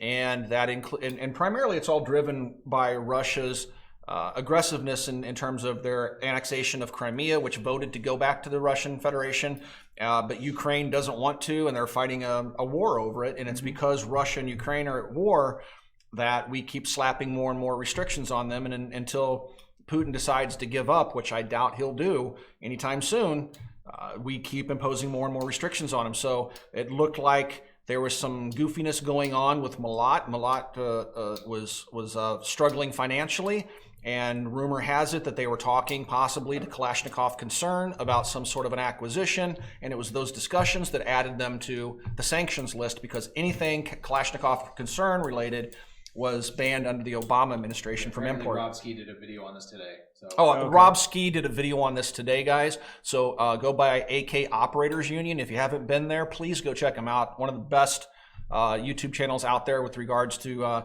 AK, the best channel out there with regards to AKs. And everything AK is covered there. And Rob just released a video on that today, so let him talk about it. That's the way to go. Again, AK Operators Union on YouTube. Another thing folks have been concerned about here in the chat is, obviously we all know that CZ is a smaller brand and their production capacity is, limited compared to what other manufacturers are releasing in the United States. You mentioned with your CZ factory video that CZ sends a significant amount of their firearms produced to the United States. I mean, majority of their production is here, but we still see a shortage. Do you think that we'll see an expansion from them or not? No. Guys, CZ isn't a small company, but their products are in extremely high demand globally. So when I was there with the guys from CZ USA, we were in this meeting with other media from around the world, and I think it was a Brit that asked, when can we expect to see more CZs? It couldn't have been a Brit because it banned every gun, but the guy had a British accent. Anyway, you said he was like a military writer instead of a Jane's writer or something. But he was asking about the production allocation of firearms and asked why 80+% of CZs handguns and rifles wound up on the U.S. market versus other places in Europe. And his response was, if we could allocate 100% of our production capabilities to sales in the United States, we'd sell every gun we produce. Right. So we're being kind in the fact that we're even peeling off 20% of our production to go to other civilian markets within Europe because they're less stable as opposed to the constant demand for CZ products here in the United States. But CZ cranks out a lot of guns, guys. They forge everything right there and house cast things. They do all their machining. I even got to go behind the scenes and see how they make their wood stocks on their bolt action rifles and stuff. Absolutely phenomenal. All the bolt action rifles with the wood stocks, everything is hand fit. They have a room full of people in there hand fitting the stocks to each gun. It's simply amazing to see. So there's a high level of craftsmanship that goes into CZs. Even the contours on the slides, they have actual skilled laborers, putting those contours on the sides of the guns and stuff manually. And it's incredible, but it also limits their capabilities of just how much they can produce, which is still a lot. But maintain that level of craftsmanship. I don't think they have any plans of expansion or massive expansion. I would expect CZs to remain hard to get and just be consistent about looking and just get on lists. And I've had to go to gun broker and way overpay for some of the guns I have just simply because they're so hard to get. And having been to the factory, they would have to go to a completely different area because there's really no area around them that I saw while I was there. I saw an aerial map of the facility, and there's just no place for them to expand to physically. And their facilities are already quite large, but but I don't want CZ to give up that quality. I don't want to see a bunch of CNC machines doing everything. I love the fact that so much of the stuff was, done by true skilled labor. I remember one time I had a conversation with the folks at SIG, and they were trying to tell me how great the SIGs were, that they were all CNC made, and they said to me that in Germany they were all hand fit, and they weren't as good as our guns that are coming out of CNC machines. And I laughed and I said, "You understand the difference between a $500 1911 and a $4,000 1911 on the U.S. market? One is spit out from a CNC machine, and the other is hand fit by an artisan, and that's the difference between a super high quality handgun versus something that's just mass produced, because CNC machines aren't perfect, and there's a lot of work that goes into maintaining them, and if you get sloppy and you don't maintain them properly, you get junk in, junk out. So I want CZ to maintain that high level of quality and that hand fitting." Okay, here we go. Tavor 7. What about it? Is it going to happen? People want to know what you know. Tell them what you know. I don't know much about it. Really know much. So everybody thinks that I'm like this mega insider at IWI. Yeah. Guys, I got to go to Israel and tour the factory, and that happened because I was persistent, and it was an original idea. And at that point, nobody had been to that factory with a camera before. It just was off limits. And to IWI US's credit, they worked diligently for months to get us in so we could see that. And I think I was the first YouTube channel in the gun world to actually go overseas and tour a foreign factory. And since then, NRA's been there, the American Rifleman, Guns and Ammo's been there. I mean, everybody went, they opened it up, they realized it was really beneficial to them. But that was just it, guys. I don't have an inside track that gives me all the information IWI. All I know is the Tavor 7's coming. I don't have one in my possession. I'm not, an early test sample guy. I know what you guys know. It's announced, and if you don't know what the Tavor 7 is, it's a Tavor in 308, and the U.S. market is hungry for a 308 rifle. We do have the MDRs that are trickling out, and so we're going to see the MDR and the Tavor 7, and we might even see a few more other 308 bullpups. What's the name of the K&S? The guys that make the old Bushmaster replica. They're making a 308. Wyndham. No, it's they made the Bushmaster bullpup. Right. They've had a 308 They've had a 308 for a while. So, and it's a bullpup. So the 308 bullpups are coming. There was an M14 I think it's cool. bullpup a few years ago. You remember that thing? I remember the M14 bullpup. That was Tactical? Juggernauts. Yeah. I think they went under. They sold it to somebody else. Oh, there you go. But I don't like it when you take an M14 and put it into a bullpup chassis. I don't like it when you take an AK and put it into a bullpup chassis. I like bullpups that were designed from the ground up to be bullpups. I think just going back to the Tavor 7. I have confidence in IWI. It's going to be a solid gun when it comes out. But it's going to have a lot of competition. I mean, you got the MDRs and everything else. So we'll see how they all shake out, head to head. One thing that I learned about IWI when I was over there is the fact that they are absolutely 110% committed to function, reliability, and quality. They will not let anything out of their grasps for any to the market at any time until they are absolutely sure it won't work. I remember talking to them about their 9mm kits and talking about why didn't they use the 1/2x28 thread pitch, and they said because they were doing tests and dropping them on concrete muzzle first, and the barrels were too thin and were breaking. And I've heard that from other people that have done 9mm conversions on rifles and used 1/2x28 threads, and they were too easily damaged, so they went to a different thread pitch.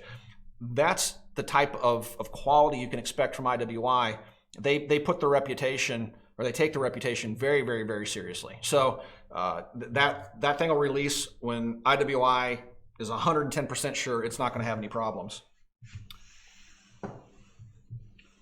That's it? That's it. That's all the same kind of questions coming through from the comment section. Omar can go through the super chats if you want. Do we have some super chats? Oh, geez, yeah, we have quite a bit. Let's see.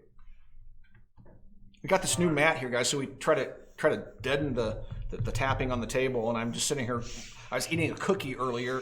I got cookie crumbs all over it. It's driving me nuts. I'm trying to wipe them off. Tim, aka Cookie Monster. Yeah. What do we got? Omar's looking up the super chats, guys. So if you have some questions. Forge from Freedom says, Tim, wrong shirt. We're in 2018 now. Hey, that's your fault, brother. So this shirt is Forged from Freedom. They're watching right now. They do all the t-shirts for a lot of the gun channels out there, ourselves included. Go to forgedfromfreedom.com. We have the mat collection and a bunch of other collections up there, and more being added regularly. And they're extremely pro-gun, and every penny that goes to them goes to gun channels, gun owners, pro-gun organizations, and not one red cent will land in the hands of an anti-gunner. I trust them explicitly, and they do great work. You give them an idea, and they come up with this. So we do have a 2018 version of this. It is on the Forged from Freedom website. Just look for the mat collection, and you'll see those shirts, and you'll see a bunch of other YouTubers listed under the collections tab. And they have a YouTube channel as well, so head over there and follow them. Go over to the YouTube channel, Forged from Freedom on YouTube, and subscribe and watch some of their videos. They have some videos they post of how they do some of the really, really high-tech printing of the t-shirts. They can do an incredible amounts of detail. If you had seen my senior picture, I was actually sitting there I had a senior picture with me holding an AK, and it was a Kastner Imports street cred, man. Street cred. I there's another one out there that's even worse that they're in possession of. I don't know if I'll let that one out. It was from the same photo shoot, but with a different rifle, and I was doing something pretty funny that by today's standards is just simply a no-go in terms of safety. Tim, or Caleb Shipley donated $20. Says, Tim, being a bullpup guy, have you ever wanted the SA80/L85 to make a U.S. appearance? Do you have any speculation as to why it hasn't, or why an American company hasn't made a clone of one? Yeah, no. So we have one of the guys, one of the super chat guys. Thank you so much for donating to the channel, guys. It really helps us out. Asking about the SA80, and that's in case you're not familiar with the L85 or the SA80, it is the British military service bullpup 5.56. It's basically an AR-180 type operating mechanism into a bullpup, and I've seen them. They have never been imported. A few parts kits made their way in. A few post-sample dealer samples have made their way in. I know that there's one in Las Vegas at one of the gun shops there where you can rent one. I think Ian over at Forgotten Weapons got his hands on one once. It might have been the one in Vegas. But I would like to see one on the U.S. market, but in all honesty, it's probably one of the worst bullpup designs ever. If you're a left-handed shooter, you cannot shoot that gun left-handed, and it's kind of a standing joke in the British military that if you're a left-handed shooter, you're going to be a right-handed shooter by the time you graduate their version of boot camp. So I would love to see one. An American company probably won't touch it because it's a very bad design. It's not known for reliability. It's not known for ergonomics. And it's a little bit awkward why the Brits have hung with it for so long. I don't know, but the Brits have been hung up on that particular gun since the end of World War II. If you don't know what the EM2 is, Google it. And they came up with the .280 caliber and a bullpup immediately after World War II. And that's something we'll talk about in a future video, and how we wound up with the FNFAL. But for whatever reasons, Yeah, I would love to see one just because of its military history, but it's not a good design. What do you think about somebody bringing an AR-180 back to the market? So Armalite tried that. You remember? They brought back the that was a polymer long frame time ago, though. a few years. Yeah, I mean, so the AR-180 was Eugene Stoner's design. It came about after the AR-15, and it was intended. It used stampings, and stampings are easier for developing countries or third world countries to produce. And he designed the AR-180, which is also known as the AR-18. And it was just basically a stamped improvement over the AR-15. And a lot of people love it. And Armalite tried to bring it back. I think they called it the AR-180B. Yeah. And it was a polymer frame versus a stamped sheet metal frame, but it had the stamped upper. And it didn't sell well. It didn't last long. It went off the market. Yeah. I really like that gun. I mean, a full stamped 180. I do too. I love the gun. It's a really, really good gun from history. Several different companies made it. The original, I think I've shown one in video. I have an original Armalite marked gun that was produced. So Armalite did not have the capability at the time to mass produce the guns. So they developed it and they made a few for the commercial market, and then they sent them to England, to Sterling to be manufactured. They also sent them to Japan, Howa, to be produced. So there's 3 different variants out there. Same gun made by 3 different companies. And it's pretty much universally accepted within the AR-180 community that the Sterlings are the least desirable. The American-made Armalites are highly desirable, as are the Howas. But most commonly, you'll find the Sterling-made guns. Cool rifle. It is a cool rifle. Back to the bullpup. The one I do want to see so desperately is the FAMAS. There's 200 of them in the United States, and it's another really bad design because it's very ammo specific, but I want one. I so want one. Okay. Rick Sizemore donated $5. He says, does Springfield really manufacture anything? They are more of a marketing company and importer as far as I can tell. Yeah. You know, guys, I don't want to give Springfield a whole lot of attention because they're traitors to the Second Amendment, but they import a lot of their 1911 stuff, comes out of South America, Imbel. They do a lot of hand fitting. They have a really good custom shop for 1911s. Yeah, they actually do. A lot of folks I've talked to that do custom 1911s and like their stuff. So Springfield custom shop works. Yeah, and I mean, like the TRPs and above are hand fit. I mean, I have one that has electropencil where you can see that each of those parts are kept together as they're going through the assembly line, that they're actually being hand fit together. But yeah, I parted ways with them. I love their 1911s, but I can't support a company that did what they did. But they do import a lot of stuff. People say that your quote of the year has been already made. You said, I'll forgive Springfield when they die or sell the company. I will. I mean, I'll forgive them when they die or sell the company. Jack, or JAC, donated $10, says, do you see a valid platform in a 357 carbine? And do you think we will see a company make one? We're going to do lever action 357s. Oh, lever action's been around forever. A semi-automatic. So here's the problem, guys. The reason you won't see a whole lot of rimmed cartridges being used in self-loading firearms is because it's very difficult to make them reliable. The magazines have to very carefully handle those cartridges. So you'll see like the Kunin 357s, but this is true of even 12 gauge automatics. Mm-hmm. They have a hard time if you don't pay attention when you're loading the magazine and you get the rounds out of, I wouldn't say alignment, but the top round's rim is behind the rim of the one below it. The gun will malfunction, so you have all sorts of problems with rimmed cartridges. And there's other calibers out there that can give you 357 ballistics without the 357 Magnum cartridge, 357 SIG, for example, or just get a 10 millimeter. Right. But yeah, I don't think we'll see a semi-automatic rifle in 357 Magnum. I don't think there's much of a market for it. And 357 Magnum is just kind of a wheel gun cartridge. Outstanding cartridge, but I don't think we'll If you want it, look at 10. Look at 10. If you want a 357 carbine, look at a 10 millimeter. And just get some Buffalo Bore or some Underwood ammunition that's loaded to old Norma specs, and it's a hand cannon. Hummers Kick Butt donated $20. He says they can regulate the bump stocks as much as machine guns, but add in a clause to reopen the MG registry or repeal the Hughes Amendment. As to register all of the new machine guns permanently reopening the registry. He wants to trade bump stocks for machine guns. I don't want to trade anything to anybody for anything. I'm not trading one right for another. Absolutely not. So I don't want to get onto a political rip, but one thing you guys need to be aware of. And I have a link on my Facebook page. ATF is taking comments right now. They want to redefine what a semi-automatic is so they can find a way to ban bump stocks. And most likely this is coming from top down, meaning it's most likely coming from the Trump administration, applying pressure to Trump's appointed ATF director. And they've basically been told, make this go away. They don't think that they're going to get it through legislatively, although they're trying. The Senate will attempt to pass and send to the House a bump stock ban bill. But you're also going to see the ATF try to redefine what a semi-automatic is. Right now, it's defined as, a firearm in essence, and I'm paraphrasing, that functions for one pull of the trigger. Now they're looking at rate increasing devices, and that's a very, very, very dangerous thing for them to do through executive fiat. If they say, oh, well, the semi-automatic is no longer defined by one pull of the trigger in one shot, it's now defined by how fast it fires. Wow. If they can do that with the stroke of a pen without an act of Congress, and they get that through, and that becomes a law of the land, say bye-bye to semi-automatics in 10 years or less, guys.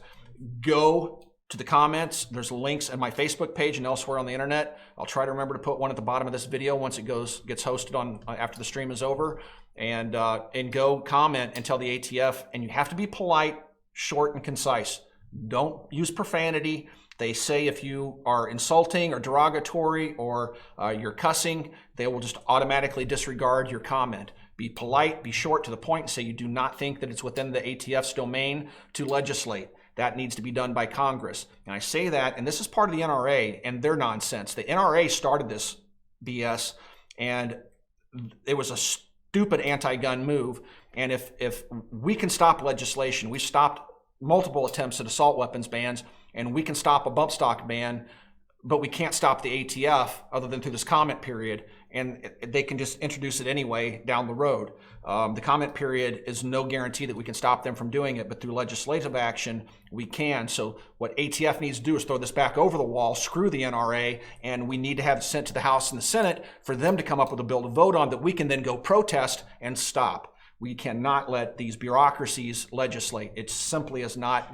That's the fastest way I can think of as for us to lose our Second Amendment rights. Yeah, the folks that think that Tim's fear mongering too, you guys are you're out of touch. And you don't understand, the real logic behind what it is we're trying to say. And I'm not going to get political either because I could just go on it for like an hour. If you think I'm fear mongering, you're an idiot. But sorry, it's the absolute truth. The original commenter question: don't compromise on it. Just get behind or support repealing the Hughes Amendment and fighting for those rights back. Don't trade one. Don't trade right for another right. Absolutely never do that.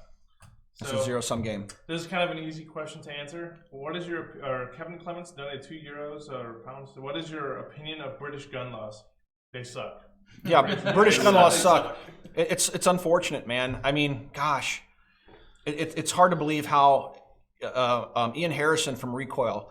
I remember having conversations with him. We were in Istanbul together, and we were talking about. And he told me the story about how he became an American citizen, how he wound up as the editor at Recoil. And he was an officer in the British Army. And they changed the gun laws, and they made everybody stand in line, go up and turn them in. And he wore his military uniform. He walked up, turned his guns in, immediately left the country, came to the United States, became an American citizen. Now he's the editor of Recoil magazine. I love Recoil. I think Ian Harrison is awesome. And the fact that he did that speaks volumes to his character. And any of our British friends, if you want, we need you. Come over here if you want to be pro-gun, please, because we have communists and Marxists ourselves here that are constantly fighting to take our gun laws and rights away, and we need more pro-gun people. So if you want to get out of an anti-gun country, come to America, because we need you. We need your vote. Because over the years, through my family shop and then Copper, we do have a lot of Brits that come over here and are gun buyers, owners in the range all the time. That came here for that very reason. And please immigrate, come over. Gosh, I would go so far as to say we could probably even give a job to a Brit here at Copper if they wanted to become an expat and come over here. And I mean, I would try to find a way. It's just, man. We need as many Brits as we can that want to own British women that want to come to the United States and just don't have their gun rights. I'd be happy to marry you. Oh, yeah, sorry. Sam's looking for a wife. I mean, fall in love with you and then you can marry. Robert Mays donated $5. He says, do you think Chase would be interested in doing an AK build DVD? It would be awesome for us guys that want to build their own AK. That's a tough one. So, guys, there's there's a lot of, I classify AK builders in this way. There's assemblers, and these are people that really can do no customization. If one thing goes wrong, they don't know how to fix it, and they have to be very, very careful in how they assemble things, and they do stuff like put JB weld in the pinholes, because I had a gun like that I'd bought off AR15.com.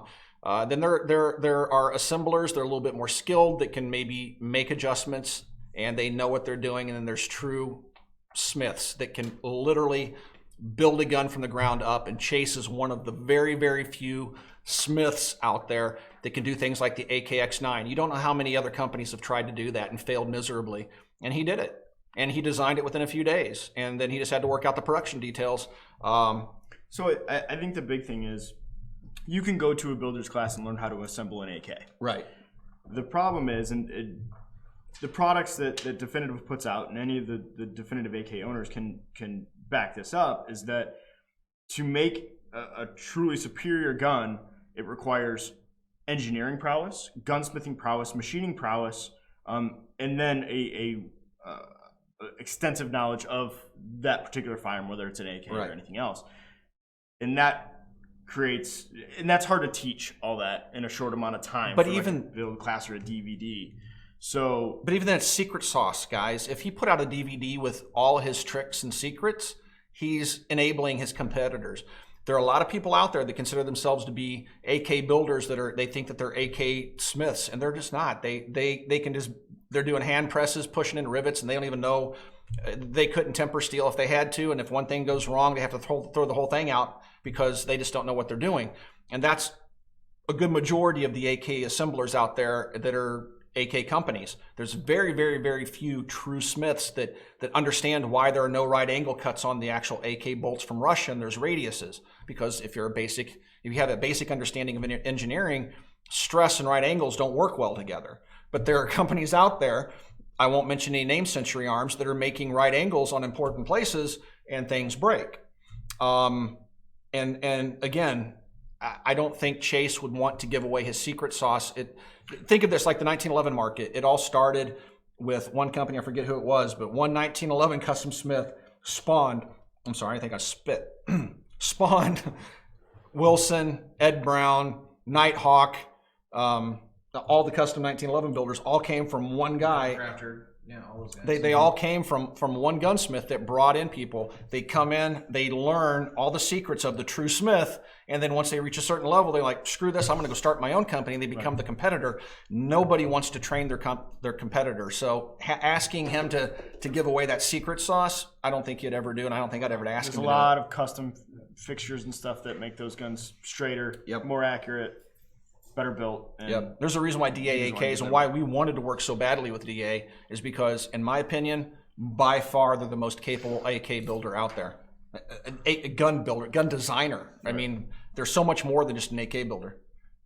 All right, let's see.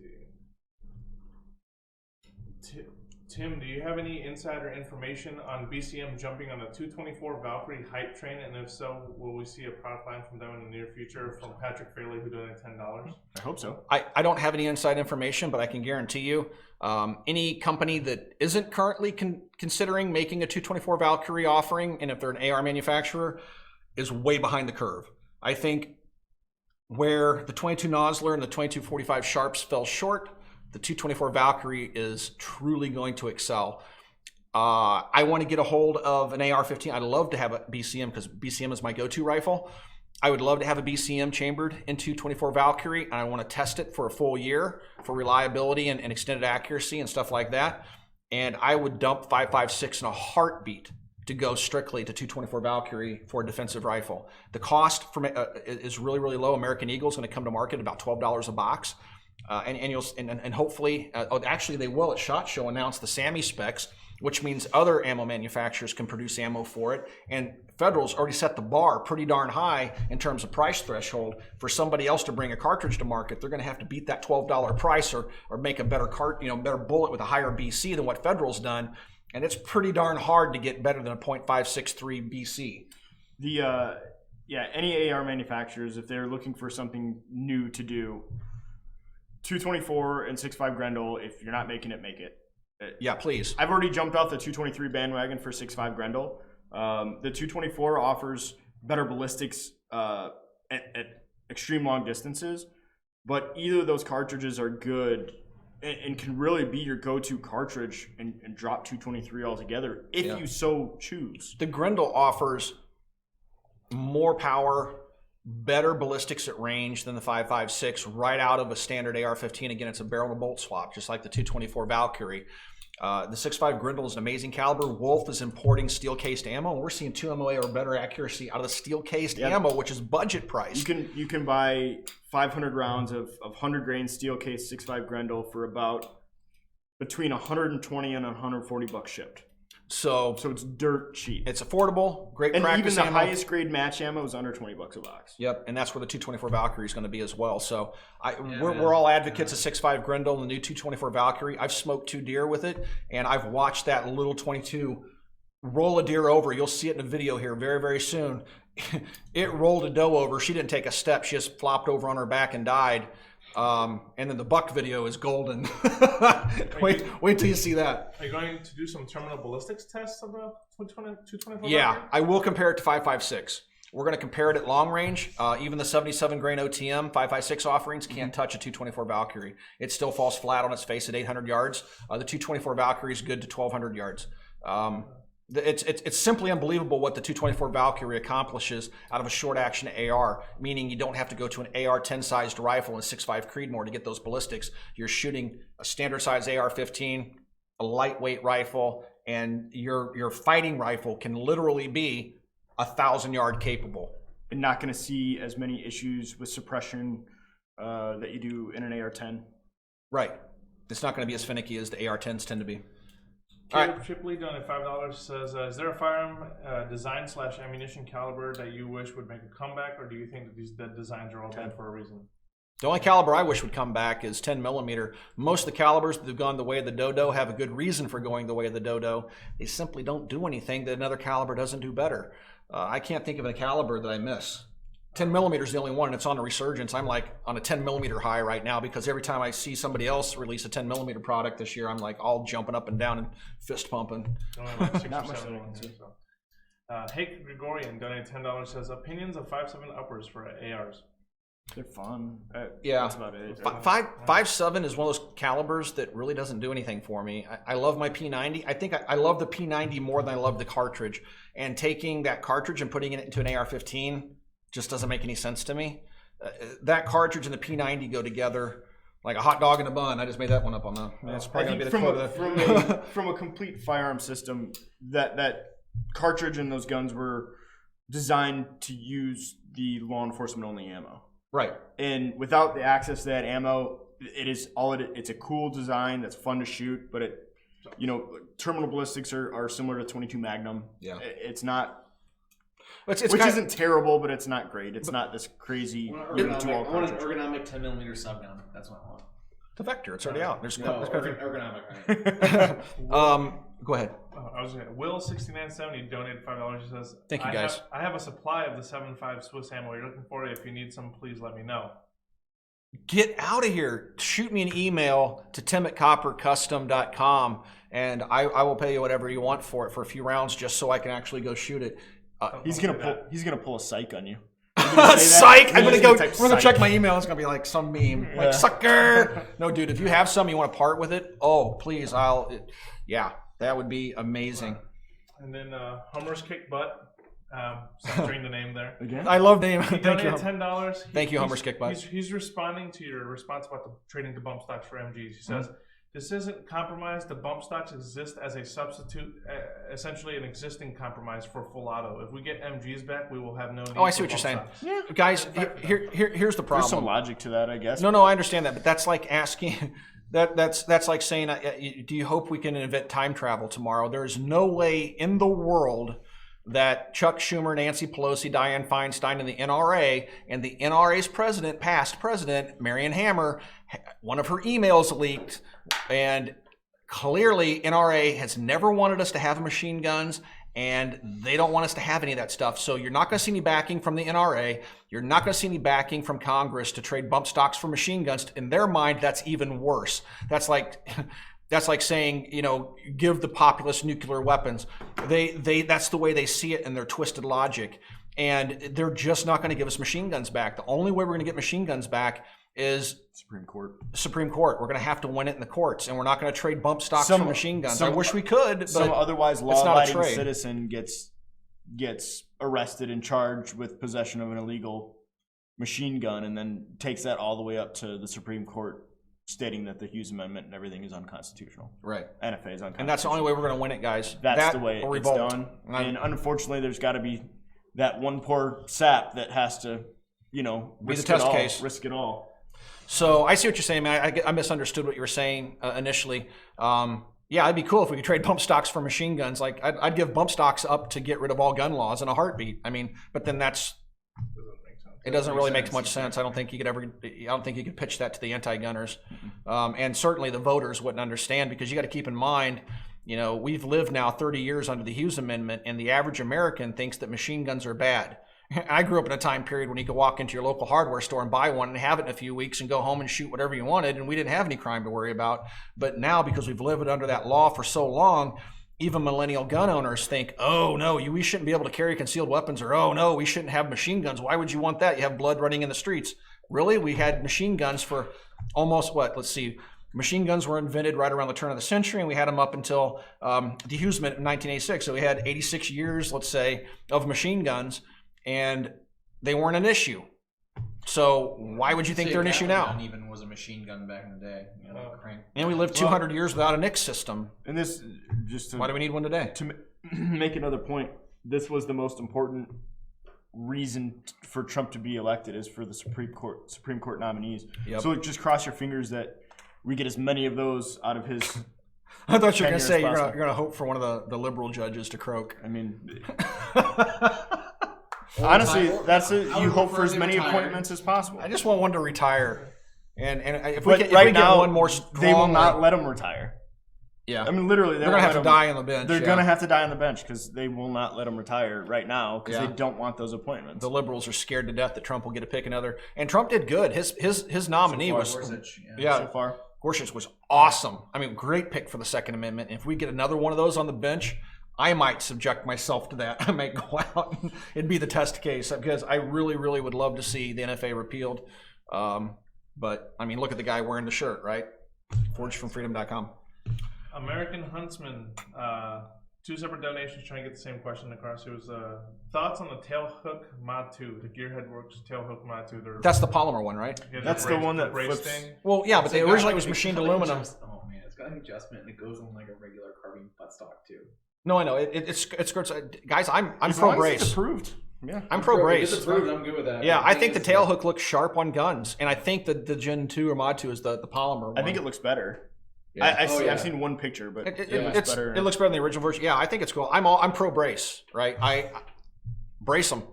Right. Even after the ATF came out with that nonsensical statement before SHOT Show a few years back, I didn't stop shouldering the brace. I don't care. That's unenforceable, and I would have been the test case. I made a video to offer myself up as the test case. I mean, I was firing the Uzi pistol off my chest, and I took the Uzi Pro with the brace on it and put it in my shoulder. I mean, it's like 922R. It's simply unenforceable. So, and it's just a dumb law. So, and more on the ATF. So the ATF does silly things like ban barrels, right? So going back to the discussion of allowing ATF to redefine what a semi-automatic is, this is what they do when they're given the power to do things like that. So they can interpret the law any way they want, and then it's up to us to offer up somebody as a test case to challenge it in the courts to prove them wrong. And so the ATF does goofy things like saying, you know what, today we decided that machine gun barrels are non-importable. So if a barrel was ever in a machine gun, you can't import it, because we know that to make an AK into a full auto, you just got to swap the barrel out, right? No, you don't. It's the dumbest thing in the world, and all it is designed to do is to harass the American gun owner, because we're perfectly capable of manufacturing here in the United States. So what's the difference between a U.S. produced AK barrel and an imported one? Cost, because the imported barrel's less expensive, and the ATF is just through executive fiat and a stroke of a pen without an act of Congress harassing you. And that's purely so that's why I'm anti-ATF doing anything legislating from One note on brace design. SB Tactical released the mini, or showed the mini, so they have a new mini one. And that looks. I don't know cool. what I mean. Like A new mini brace. So, like the Maxim design. I don't know. It's tiny. It just goes on the end of a buffer tube. So we have the SBM4. We have the SBM4 that's a standard M4 style brace, and the mini goes like that. Okay. No, I haven't seen the I'm mini. just I will saying, check it out. That's another one that another release that it looked good. I saw a picture of it. All right. All right, guys. Are we done with the super chats? Do we get through? Yeah, Two more. Two more? more. 20 till 9. Okay. Okay. Mr. Chu says $10. Will you be testing a POF Revolution? No. So, I think POF makes a very high quality product, but it's not a product that appeals to me because I'm of the mindset of KISS, keep it simple, stupid. POF re-engineers and redesigns things, adds parts that are absolutely unnecessary, that doesn't fix a problem. So, for example, they put a roller on the cam pin in the AR-15 bolt carrier. There's no need for a roller. It's not like 1950 again with rollers on cam pins like the M14, or it's just unnecessary. It's just an extra part to break. So I don't like adding pieces to a gun. I like seeing people simplify designs, not make them more complex. Every part you add is another failure point or potential failure point. So I just won't buy one. I have no interest in buying one. The big appeal of the Revolution is the size, right? It's a AR-10, but in a AR-15 package type thing. Basically what CMMG did with the Mutant, and basically what DPMS did with the G2. Yeah, but I think it's the next step. I haven't held one. I'd like to hold one. I check it out, but all the crazy judgment. stuff. I've seen a lot of problems with early POF guns, a lot of problems, and they don't excite me. I don't like adding parts to guns that don't need to be there. I mean, if it's not broken, don't fix it. So I think they redesigned their rails finally. I just remember the big honking rail that the old Rock so River heavy. style. But back yeah, when now AR-15s weighed 30 I think pounds. they've come out with some lighter weight, more sleek designs now. Right. Is that it? Just one last one. Jan donated $2. Says, "What do you think about 224 Valkyrie short barrel?" No. Defeats the purpose. I think you're going to see your real benefits at 18 inches or so in barrel length. I think it's going to work fine out of a 16. Everything Depends on use. No, actually, I used a 16-inch barrel. It depends to on take the use. deer. Yeah, it depends on what you're trying to velocity do. are you wanting? What range are you shooting at? What use are you using? Are you target shooting? Are you hunting? Do you need, If you're hunting and you're keeping it within 300 yards, go with the shorter barrel. If you're trying to reach out to 1,000 yards, you're going to want that longer barrel. are you trying to make a mark in a piece of steel at long range, or are you trying to put down a game animal? And at 200 yards? what are you looking to do with it? Yeah. So I guess it depends on your use, man. So yeah, I would try it. I mean, I'll be willing to check out a 10-inch barreled pistol or 8-inch barreled pistol with a brace, see what it's capable of. But we don't know because I haven't shot one yet with a short barrel. Everything I've shot so far has had a longer, between 16 and 18-inch barrels. Ryan's donated twice. He really wants your opinion on who would win in a gunfight, the Yankee Marshal or a loaded baked potato. Yankee, are you still watching? So, who would win in a gunfight? Yankee Marshal or a loaded baked potato? I don't know. Yankee, there's your next video, man. Get into a gunfight with a loaded baked potato. Let's see what happens. All right, we're going to call it there. Okay, guys, that's it. We really appreciate you guys tuning in, checking out our chats. If you haven't already, please swing by and check out Copper Custom. That's the logo there. It's like, what are you doing? Sweet, check out Copper Custom. It's our online store. This is my business partner, Dave. We're broadcasting live from Copper Custom right now. A lot of great products, a lot of great prices, and we stand behind everything we sell. Our discount code on Cerakote is still going through the 10th. It's discount code Cerakote20. And this is nearing the end of our Cerakote droid gun auctions on our website. So I don't know if they can see that. Probably not. 22 Plinkster doesn't know that I'm broadcasting right now because he's calling me. he probably does know. That's why he is calling. I think he texts me during these things. I'm sorry. I didn't mean to- That's okay. So if you're a Star Wars fan, go check those out and bid on them because they are up in about 4 days. From 22 Plinkster, I love you. And then he... So I knew he knew. That's why he's calling. CHP 40s? I'm Quick getting- update, It's kind of a David? fame. What's that? Quick update on the CHP 40s? None. I mean, getting harassed by 22 Plinkster. We're getting small shipments. I'm hoping the budget turns over for California State Police the first of the year, hopefully. so they have some money to start doing change outs. So We're getting them in at about 20 a time or so, but they're still coming in. So periodically. originally, just to kind of throw some numbers at you, originally we're getting them in 80 to 120 at a time, and every other to every 3 weeks, and now we're seeing 20 a month.